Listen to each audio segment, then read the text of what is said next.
Germany के एक waiter ने बावेरियन बियर के 27 पूरे मग लेकर आलमी रिकॉर्ड तोड़ दिया। ओलिवर स्ट्रोएम्फेल आर्म्सबर्ग कस्बे में गिलेमूस फेस्टिवल में काम करता है और महीनों की तरबियत के बाद बियर ले जाने के चैलेंज को कबूल करता है। वो 40 मीटर 100 की तीगु फट के फासले तक ज्यादा से ज्यादा 1 लीटर के पूरे मग ले जाने के लिए सिर्फ एक मदम काबिल के खिलाफ गया। ये है रेडियो जीवे पाकिस्तान डिजिटल। स्ट्रमफिल से ज्यादा कोई नहीं।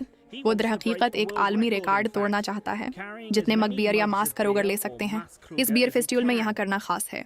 मैं गुज़श्ता 17 सालों से यहाँ काम कर रहा हूँ, इसलिए मैंने बियर के मग ले जाने की बहुत तरबियत ली है। मेरा ज़ाती बेहतरीन एक साथ 26 मग है, जो कि 60 किलोग्राम से ज़्यादा है।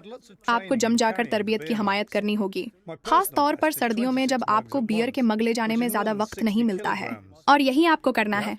जितने बियर मग आप ले जा सकते हैं लोडेड करें। कोई ट्रे नहीं, कोई मदद नहीं, और 40 मीटर तक जितनी तेजी से चल सकते हो। लेकिन इस साल ओलिवर का मुकाबला था। ये है रेडियो जीवे पाकिस्तान डिजिटल।